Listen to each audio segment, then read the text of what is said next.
debemos de estar atentos a que no nos engolosinemos aquellos que, claro, algunos de ellos, pues gozando de un buen lugar en el poder, pero engolosinándose, creyendo que ya tenemos el voto, que ya la población siempre va a estar con nosotros, al fin que tenemos la fotografía de Andrés Manuel atrás de nuestra.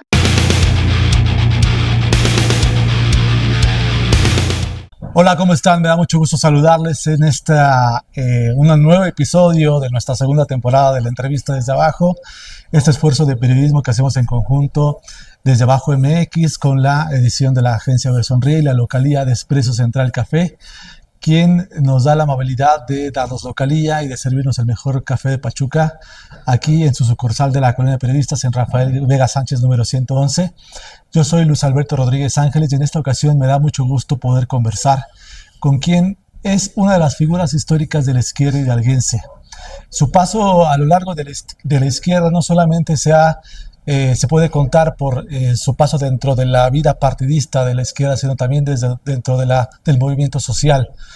Profesor frente a aula, desafió a grandes poderes como el del Grupo Universidad allá en la década de 1980 y de ahí pasó a una vida activa dentro del Partido de la Revolución Democrática y a la fecha continúa dentro del movimiento de izquierda. Para hablar acerca de su trayectoria, de su pensamiento político, le doy la más cordial bienvenida al profesor Miguel Ángel Serna Alcántara. Profesor, de verdad que es un honor que esté conmigo ahora conversando. Gracias, Luis Alberto. ¿Cómo está? Pues bien, aquí viviendo estos momentos, gozando de la vida ya ahora como retirado, que no soy jubilado, nunca me dejaron jubilar en ningún lado, pero me autorretiré y pues todavía tratando de colaborar, escribo una columna en el diario Plaza Juárez. Conciencia Ciudadana. Estaba Conciencia Ciudadana en el diario Plaza Juárez, después lo pasé a YouTube. Sí, en su canal. Lo he suspendido por el momento y tengo una columna que se llama Tiempo Esencial, ahí mismo en Plaza Juárez, a donde ya más bien me dedico a tratar de reflexionar un poco sobre los sucesos, pero ya con un poco más de distanciamiento, como me lo da mi propia circunstancia, ¿no? Y pues tratando de dar un apoyo. Me interesa mucho la divulgación de la filosofía, porque en nuestro estado la filosofía se distingue pues porque no existe, ¿no? O sea, no existe una actividad sistemática, seria, responsable. Académica, porque no se imparte la carrera de filosofía en el estado. No se imparte la carrera de filosofía y eso es lo que me llevó a cuestionarme acerca de cuáles las circunstancias o cuáles son las causas de que no sea así. Para mi sorpresa me llevé de que en la ley que funda la Universidad de Hidalgo, expedida por el Congreso del Estado, se consigna que entre las escuelas que van a componer la Universidad Autónoma del Estado de Hidalgo estará la Escuela de Filosofía y Letras. Sí. Originalmente estaba planteado así. Así en el decreto de fundación de la Universidad Autónoma del Estado de Hidalgo. Y pues es el momento en que no tenemos escuela de filosofía, ¿no? Letras pues ya existe, pero filosofía no la hay. Y entonces desde la filosofía hay que reflexionar hasta de la propia existencia de la filosofía, que por qué no hay esa carrera en la Universidad Autónoma del Estado de Hidalgo y curiosamente tampoco en las universidades privadas, algunas de las cuales tienen la carrera de filosofía en otros planteles. En otros planteles. Sí, porque tienen filosofía, por ejemplo, abocado a sus áreas de aprendizaje. Por ejemplo, sí, claro. Filosofía de la comunicación, filosofía del derecho. Sí. Pero filosofía como ciencia natural, sí, no. Razón de más para que formaran una planta docente que tuviera profesional. porque tanto en la preparatoria como en las carreras se dan ciertas materias filosóficas, Sí. pero no, yo no desconozco cómo sea la capacidad, la calidad de formación de los profesores respecto al campo de la filosofía, ¿no? Yo siempre he pensado que el hecho de que la Autónoma de Hidalgo no tenga la carrera de filosofía o más humanidades se debe justamente al temor al pensamiento crítico. No sé si usted comparte ese Pues punto de esto. coincidimos, ¿verdad? Ajá. Coincidimos que esa resistencia al cambio, resistencia a la apertura democrática de una institución que por esencia tiene que ser abierta a todas las opiniones, pues es la que ha creado ese tipo de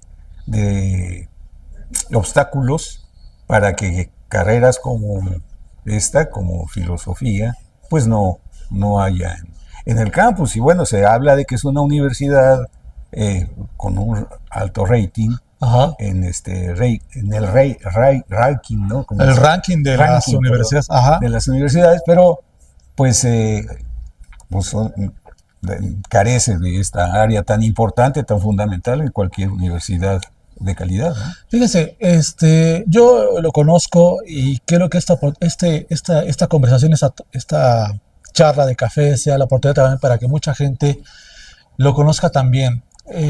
Mi objetivo, profesor, es apostarle a la memoria en tiempos donde hay una vuelta de la derecha del fascismo que justamente tiene como herramienta liquidar la memoria. Así Platicar es. con gente como ustedes, justamente apostarle a la memoria. Hablemos de sus inicios, profesor. ¿Es usted hijo de El profesor Donaciano del Serna Leal, ex gobernador Hidalgo, don Naciano Serna Leal? exgobernador de Hidalgo. Cuénteme un poquito, ese es, mm, ¿cómo ha sido, quién fue, más bien, quién fue don Naciano Serna Leal y cómo influye usted en su etapa temprana? Sí, el profesor Serna, mi padre, él fue una, una persona para mí pues muy especial, porque él viene de los estratos más pobres de la sociedad hidalguense. Él era originario de Molango Hidalgo, Mm, hijo natural, les decían entonces, mm, de una humilde mujer. Tengo a bien tengo una fotografía de él a donde está junto a su madre en una casita de varitas, mm, es a donde vivían, humildemente. Afortunadamente mi abuela pudo llegar a ser maestra de pueblo, ahí en Molango, en las rancherías cercanas a Molango, en las comunidades cercanas a Molango, y entonces ella fue la que pues, le dio las primeras letras.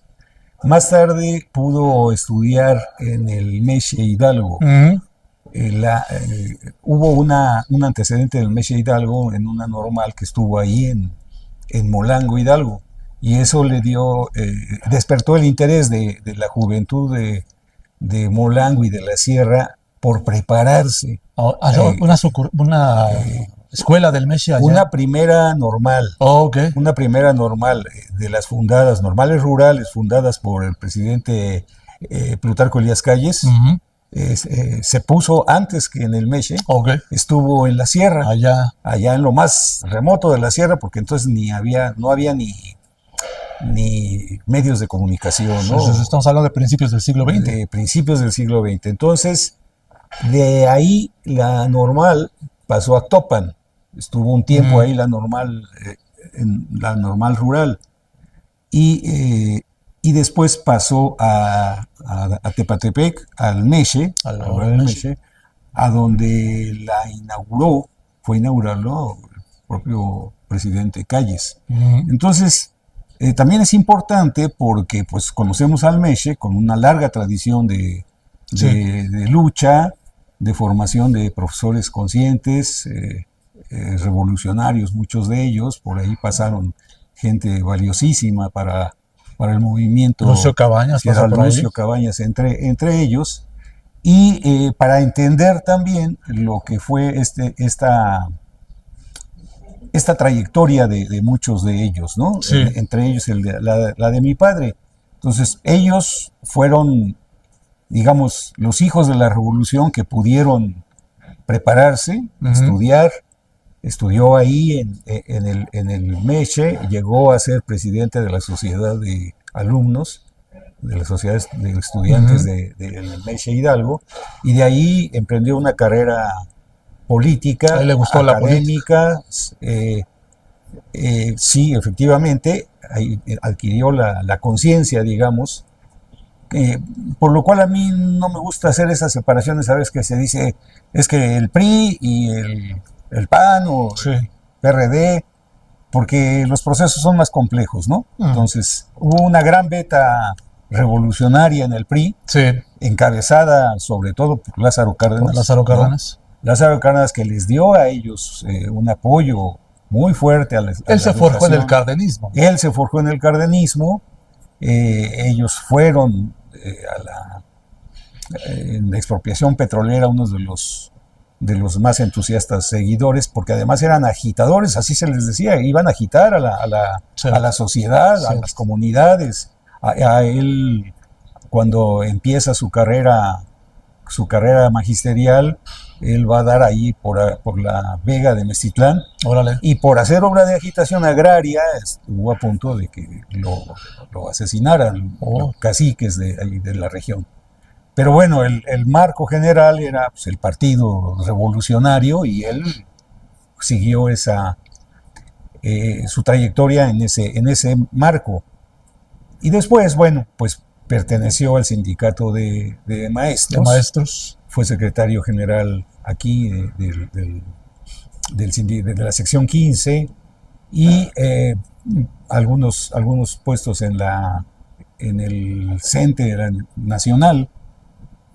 Y finalmente, con la llegada aquí de Manuel Sánchez Vite a la gubernatura, que también venía del CENTE. Que también venía del CENTE, que también venía del MESHE.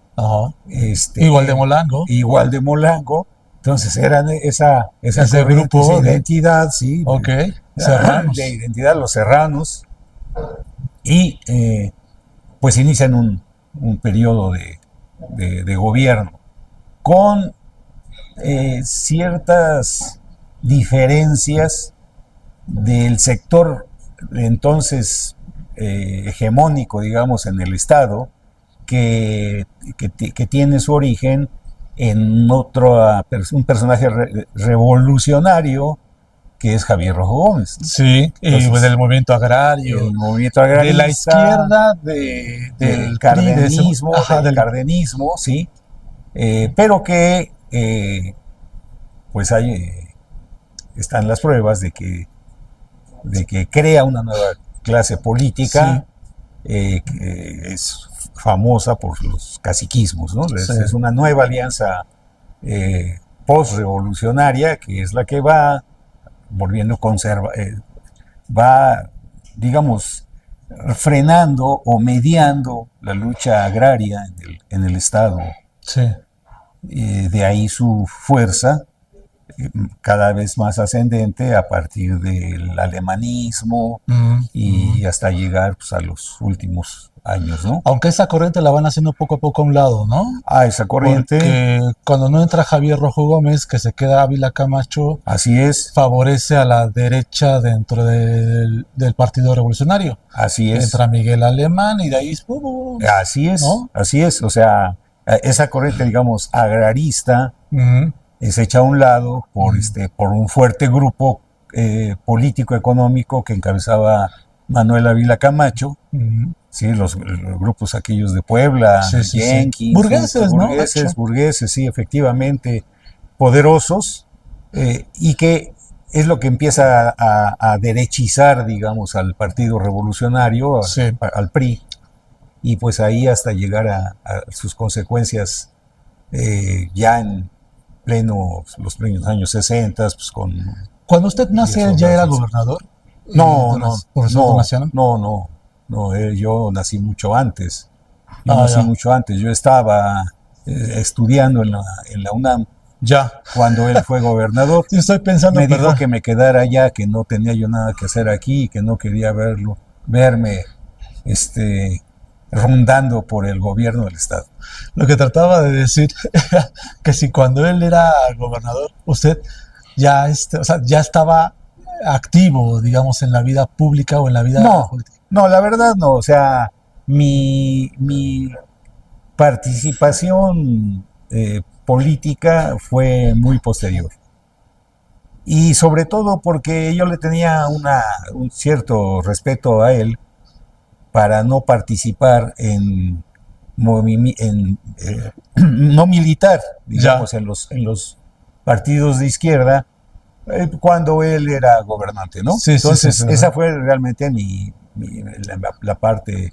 Yo viví aquí el 68, unos días, fueron unas semanas, escribí alguna vez un artículo sobre el 68 en Hidalgo, estaba ahí fue pues, un movimiento donde participaron muchos estudiantes y todo, pero en Hidalgo fue muy breve, fue muy breve. Estaba en la prepa. Estaba en la prepa. Sí. Pasado ya en la universidad, te digo, no participé en movimientos políticos, aunque estaba enterado y estaba cada vez más sensible a eso.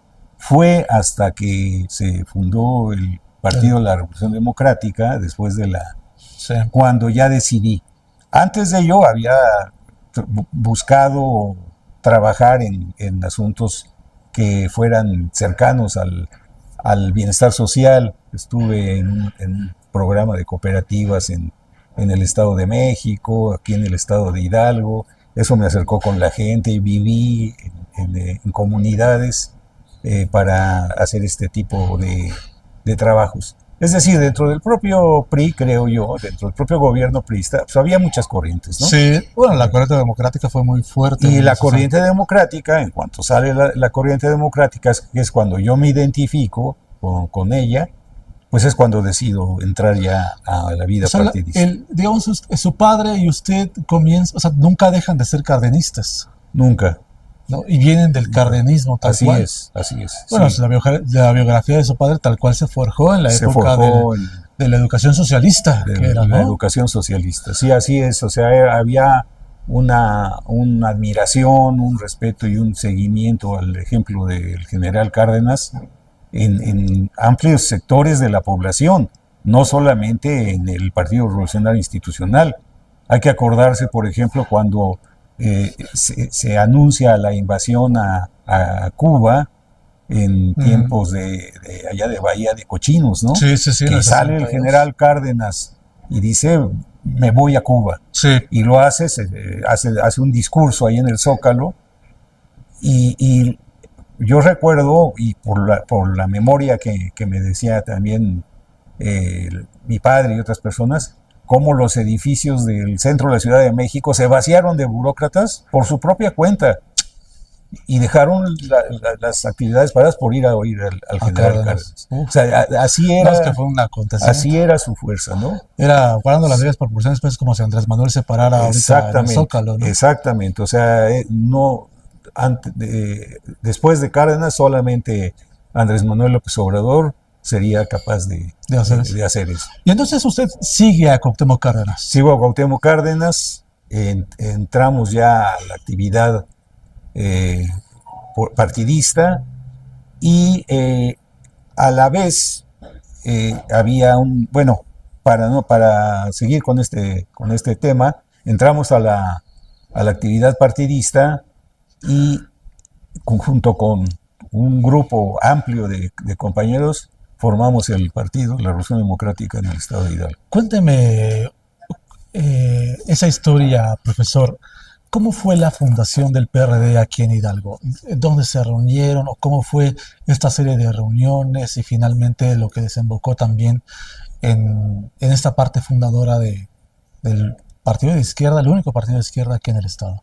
Sí, hubo varias reuniones en distintos lugares, pero recuerdo que la la formación, la fundación del partido se dio en el edificio que es ahora el Archivo Casasola, Ujú. Ya. Ahí en la Plaza Niceto Ortega, en la Plaza Aniceto Ortega. ahí donde está ahora la Fototeca Nacional Así y es, todo eso. afuera de ahí Cuartel del Arte. está el Cuartel del Arte, entre el Cuartel del Arte y la Fototeca. En esa explanada Ajá. nos reunimos una gran cantidad de gente. Para aquellos tiempos Ajá. fue sorprendente el número de gente que se dio cita ahí, que nos dimos cita ahí, y llegaron campesinos, obreros, eh, eh, estudiantes, profesores, gente de la clase media. Es decir, era un auténtico movimiento plural, democrático, que pedía la transformación del sistema político mexicano, Sí. encabezado por el PRI, ¿no? Fue un momento que no sé quién tenga pues más elementos, más documentos, porque se tiene que elaborar esa historia, ¿no? Esos hechos. Efectivamente, ahí fue a donde se formalizó, digamos, la creación del Partido de la Revolución Democrática en el Estado de Hidalgo. Lléveme a ese momento en el que usted sale de su casa o está ahí en su casa, no sé, tomándose un café o un vaso de agua y decide acudir a la plaza, profesor. ¿Se acuerda? Bueno, pues ya desde antes había participado en algunas reuniones en la universidad, que ya estaba entonces trabajando en la universidad. ¿Qué clases daba? Perdón que lo interrumpa. Yo entré a dar clases al Instituto de Ciencias Contables y Administrativas. Yo soy administrador de empresas, Sí. de origen profesional, y estaba dando clases ahí en la escuela en el ICA le llamaban, ¿sí? Que ahora es ICEA, me parece. ICEA, sí, Económico-Administrativa, sí. Sí.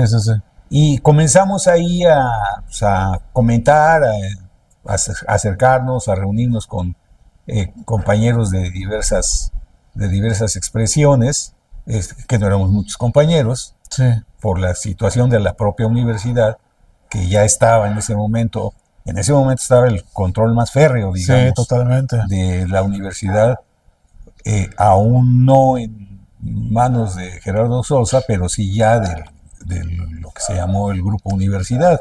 Eran las épocas en las que Gerardo Sosa controlaba la FEU. Sí, exactamente. ¿No? Estaba a ese nivel de control de la FEU.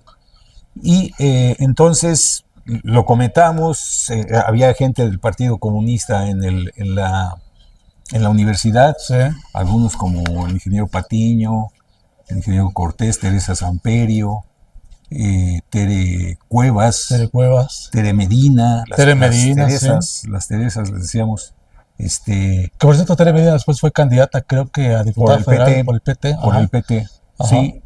Y comenzamos a reunirnos, a comentar, a trabajar sobre el asunto. Formamos un comité de base de la universidad. Ya. Y por ahí nos fuimos. Sí. Por ahí nos fuimos, estuvimos en la fundación del partido, y se empezó a trabajar porque había una respuesta social increíble, sí, ¿no? O sea, que no se crea que, digo, no es nada, no hacer comparaciones odiosas, pero que no se crea que como pasó con Morena, no habría pasado nunca, no. El movimiento de democratización que concluyó con la fundación del Partido de la Revolución Democrática fue un amplio movimiento. Sí. Sí, porque nos dimos cita, tanto gentes que digamos proveníamos del nacionalismo revolucionario, del cardenismo, sí, incluso hasta del panismo.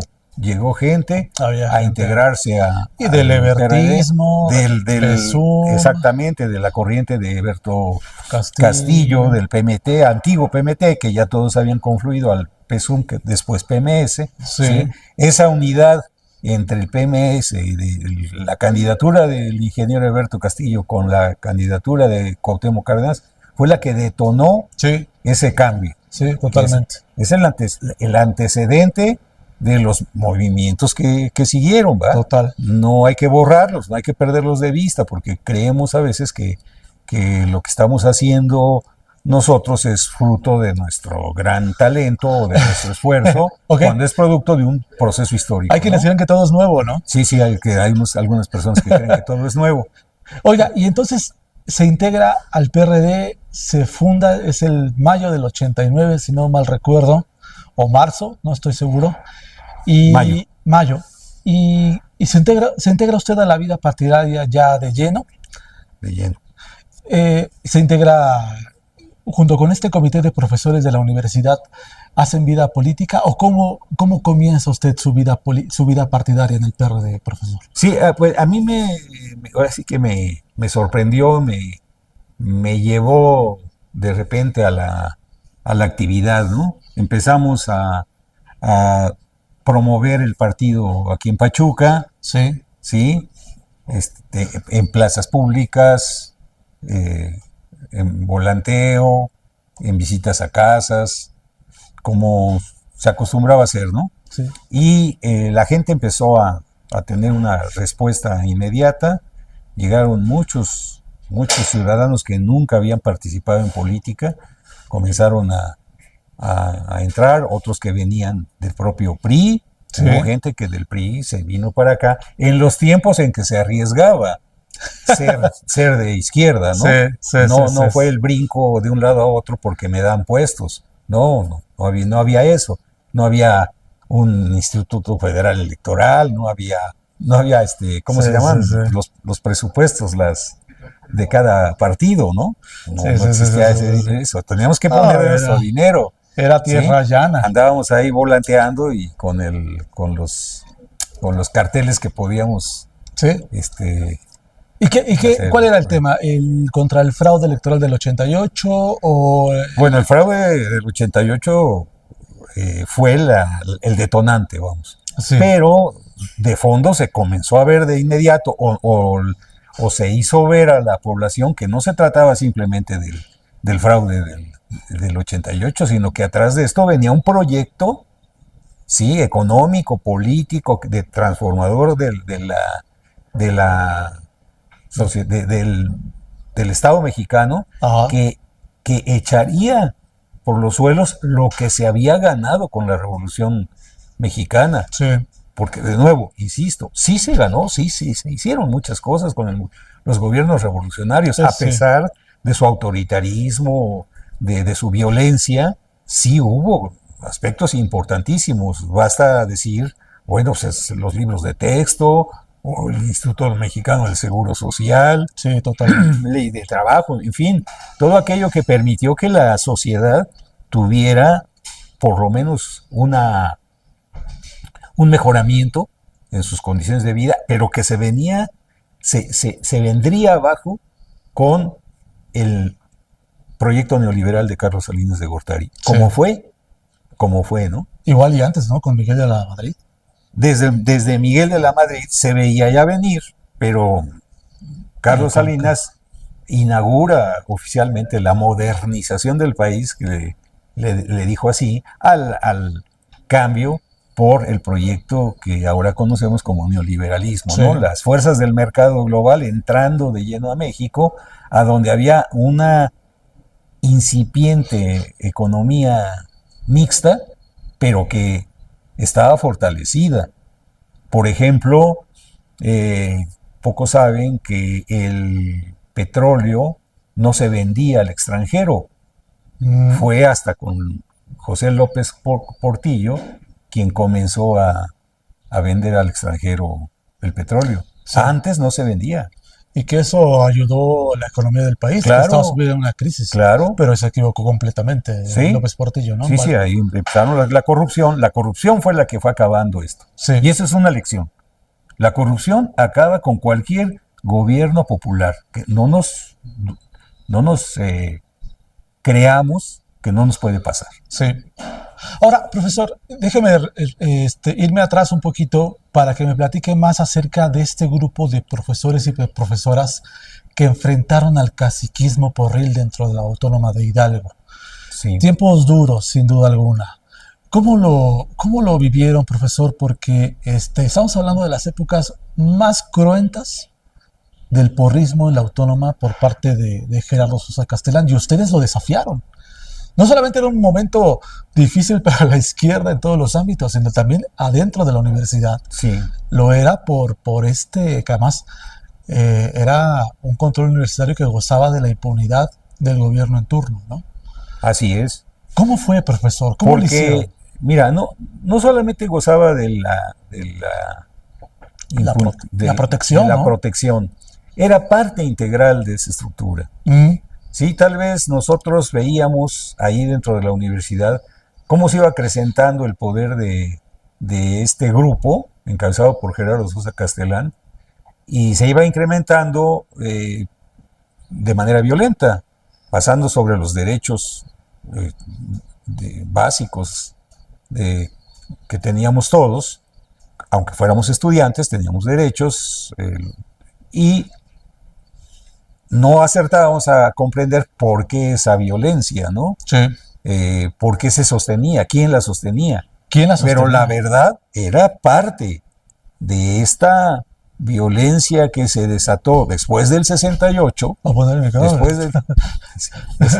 Después del 68, el gobierno mexicano, especialmente Luis Echeverría Álvarez, ¿sí?, desarrolla toda una estrategia para poder controlar a las universidades en todo el país, a las universidades públicas, porque precisamente habían sido el foco de inquietud de donde había partido el movimiento del 68. Entonces el gobierno muy hábilmente desarrolló distintas tácticas para poder controlar a las universidades. Guadalajara. ¿No? Exactamente, ahí tienes a Guadalajara con la FED, la Federación de Estudiantes de Guadalajara, encabezada por Raúl Padilla, que fue siempre el alter ego de Gerardo Sosa. Y que fue su maestro, en cuanto al caciquismo universitario. Exactamente. Casi todo se replicaba aquí en la Universidad de Hidalgo. Sí. Y entonces, esa fue una manera, ¿sí? La cooptación de los líderes políticos o de los muchachos que se prestaban a sofocar cualquier identidad ajena al gobierno priista, ¿sí?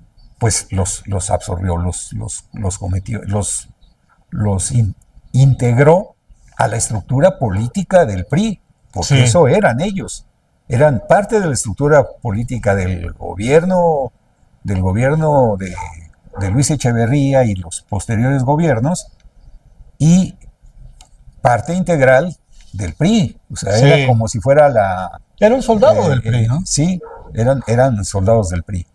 Y entonces, de esa manera, se les dio un impulso, un auge, una impunidad, lo que decías, una impunidad para que por medio de la violencia pudieran someter a las instituciones y a sus integrantes, a los estudiantes y a los trabajadores. ¿Cómo vivió usted ese proceso, profesor? ¿Lo hostigaron? ¿Lo siguieron?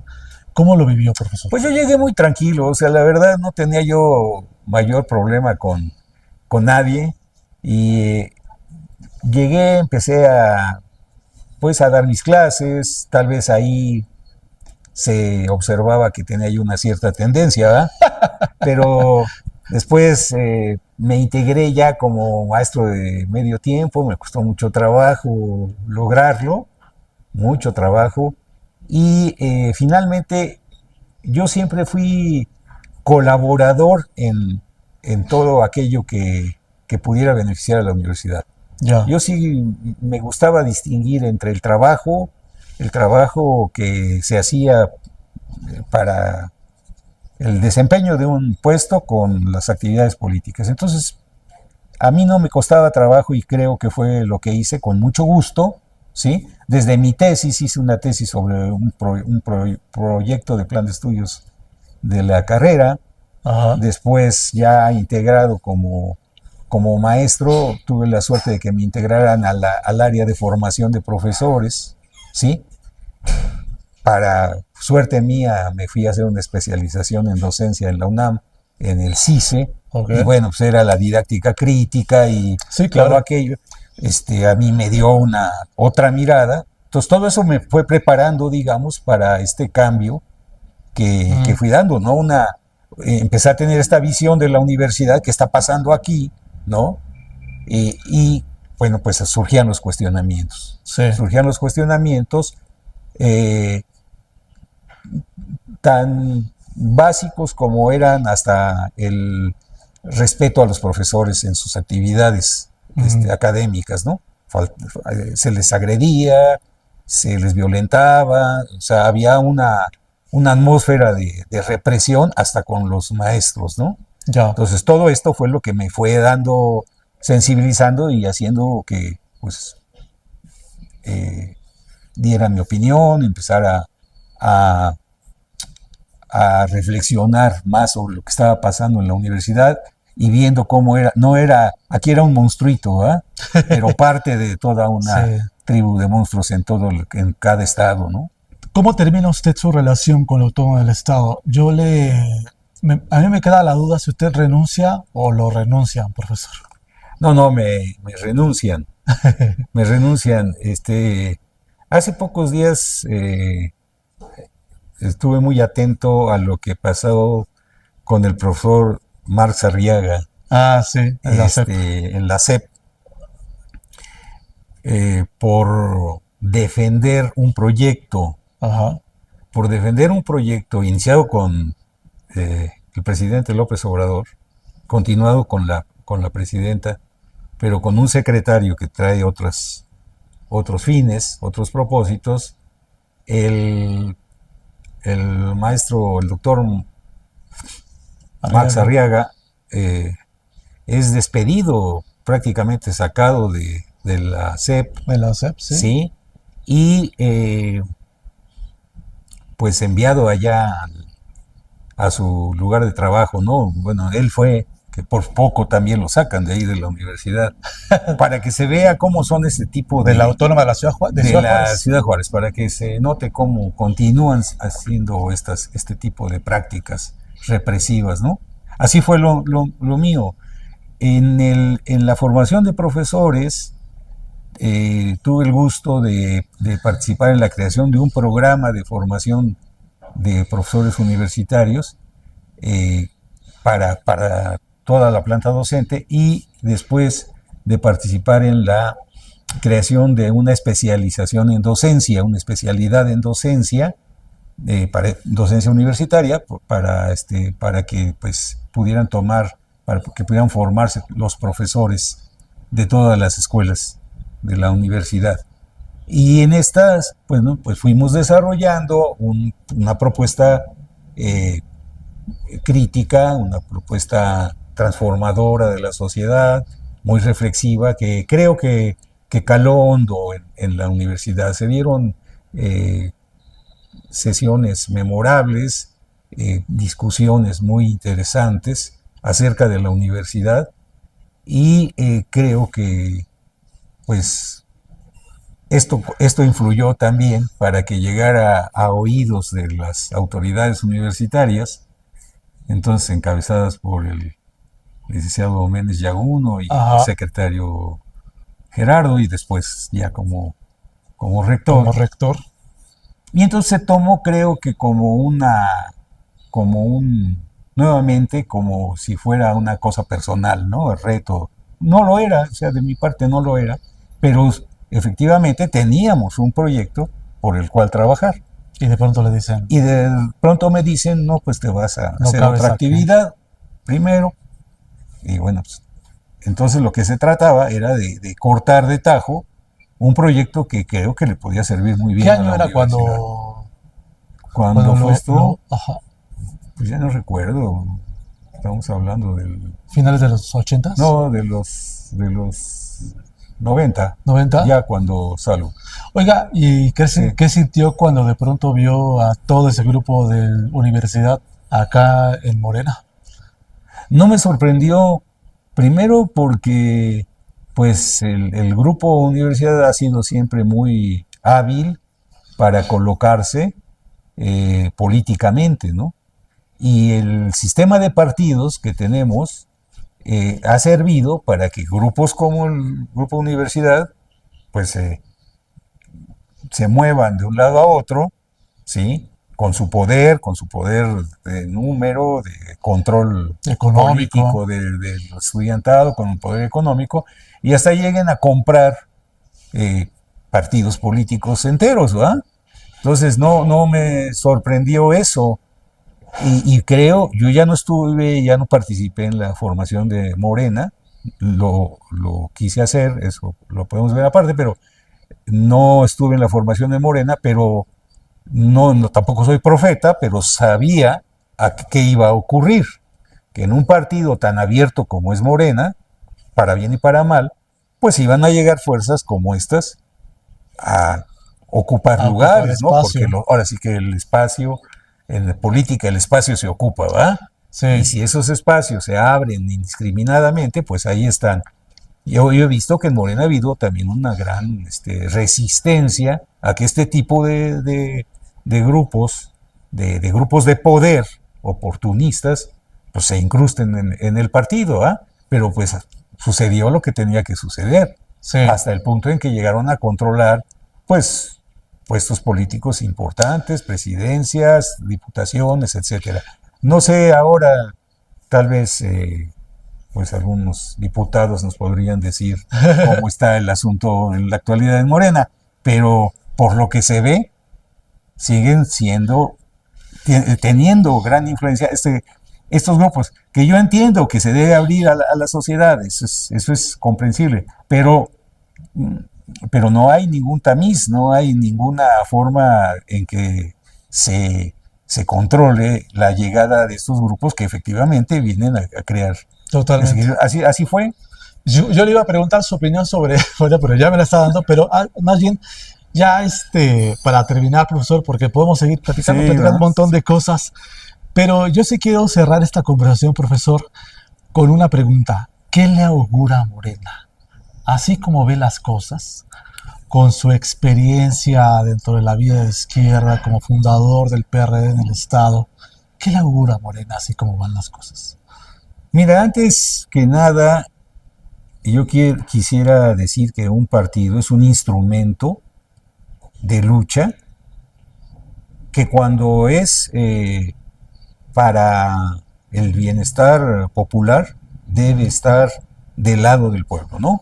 Eso pues resulta obvio. Pero que estar del lado del pueblo implica una situación muy difícil de honestidad, de sacrificio, de determinación, de claridad en el rumbo, ¿no? De qué es lo que se quiere, de qué hacia dónde se quiere ir, como para que el instrumento que es el partido pueda avanzar y pueda permanecer en en el espacio político, ¿no? Y eso pues implica que cuando ese partido crece, también llegan otras fuerzas, lo que estábamos diciendo, que oportunistas que se apoderan muchas veces del partido. Y eso es lo que más afecta a un partido, porque puede perder su credibilidad ante la población. Se cree, y sobre todo nos lo quieren hacer creer los oportunistas que llegan a Morena, que el partido es invencible, que el partido va a durar pues lo mismo que duró el PRI, ¿no? O Sí, 100 años. sí, sí, sí. Y yo no creo eso. Yo creo que la dinámica social, política actual es muy cambiante, muy rápida se está dando, ¿no? Y los tiempos de los revolucionarios así son, los tiempos de transformación. Veamos a Francisco I. Madero, ¿no? Francisco I. Madero encabeza una revolución social increíble, en unos cuantos meses derrota al ejército federal y llega a la presidencia después de un breve periodo y se rodea de porfiristas, ¿no? Sí. De gente conservadora del régimen, del viejo régimen, ¿sí? ¿Qué le dijo Carranza? A mí me gusta la historia como para comparar. ¿Qué le dijo Carranza a Madero? Revolución que tranza, revolución que se asesina, que se suicida, Uf, ¿no? qué fuerte. Si una revolución le permite al enemigo tomar lugares clave, estratégicos dentro de la estructura de poder, pues es eso. Sucede eso, ¿no? Y en pocos meses, Francisco I. Madero pasó de ser un revolucionario a un presidente conservador que le echa el ejército a los revolucionarios, Sí. principalmente a Zapata, Sí. ¿sí? Que sigue sosteniendo la bandera revolucionaria, pero que en el plan de Ayala, que muchos mencionan, pero que pocos conocen, la mitad del plan de Ayala es una crítica al gobierno de Madero. De Madero. No por su deshonestidad, él era una persona recta, incólume, honesta, ¿sí? Democrática, ¿sí? Pero débil o no llegó a comprender que abrir las puertas a todos significaba el fin de la revolución, ¿sí? Por eso la crítica en el plan de Ayala. En el plan de Ayala se critica y se desconoce a Francisco I. Madero, algo que no se dice, ¿no? Qué fuerte. Se desconoce a Francisco I. Madero como presidente porque no ha cumplido las promesas que hizo en el plan de San Luis, que sobre todo tiene que ver con la devolución, porque no era más que una devolución de las tierras a los campesinos que le habían robado en el régimen de Porfirio Díaz, ¿verdad? Sí. No lo hace. ¿Y qué es lo que hace? Manda a las fuerzas del ejército a combatir a los zapatistas. Y hacen una masacre en el estado de Morelos. En esos pocos meses cambian las cosas. De eso debemos estar muy pendientes, ¿sí? Debemos de estar atentos a que no nos engolosinemos aquellos que, claro, algunos de ellos, pues gozando de un buen lugar en el poder, pero engolosinándose, creyendo que ya tenemos el voto, que ya la población siempre va a estar con nosotros, al fin que tenemos la fotografía de Andrés Manuel atrás de nuestra cabeza, ¿verdad? Profesor, qué lección nos acaba de dar. Yo quiero pedirle una cosa, sigamos conversando. ¿Cómo no? Creo que eso es lo que hace falta. Vuelven los tiempos de sopilotes a propósito de Madero. Temporada de sopilotes. Temporada de sopilotes. Profesor, se nos acaba el café. Muchas gracias por esta conversación. ¿Con qué se queda? Pues con mi cafecito. No, no, me quedo con que qué bueno que podamos seguir haciendo esto y que las redes de comunicación de la sociedad vayan ampliándose, los espacios de comunicación que tenemos a la mano, ¿no? La sociedad hidalguense todavía es media cauta, por no decirle sacatona, ¿no? O sea, no queremos hablar qué nos van a hacer o qué nos dirá el Señor si hablamos. Todavía tenemos eso. Recordemos que pues aquí nuestra democracia es incipiente. Tenemos el primer gobierno democrático o de transformación. No priista, por lo menos. Bueno, eso sería otra discusión que nos podría llevar un buen tiempo, pero tenemos un nuevo gobierno. Estamos abriendo puertas. Entonces, a los ciudadanos, tuve una columna, ya la mencionaste, que se llamó Conciencia Ciudadana, y espero volverla a retomar. Pero es eso, tenemos que crear conciencia ciudadana. Totalmente de acuerdo. Profesor Miguel Ángel Serna Alcántara, qué placer conversar con usted. Estoy seguro de que no va a ser la última ocasión porque hay mucho que platicar. Vuelva por favor a tomar café aquí en este espacio. Muchas es suyo. gracias. Muchas gracias a ustedes que nos siguieron. Gracias. Sigan el canal de... ¿Todavía se llama su canal de YouTube Conciencia Ciudadana, no? Sí, lo tengo en Oiga, stand-by. escriban desde abajo, profesor. Sí, vamos a... ¿Cómo no? Con todo gusto. Y por supuesto, no se olviden de comentar, compartir y darle me gusta a este video para que podamos seguir para llegar a más personas. A nombre de Desde Abajo MX, de la agencia Ver Sonríe y de Expreso Central Café, muchas gracias. Yo soy Luis Alberto Rodríguez. Nos encontramos en la próxima. Profesor, qué demoledor.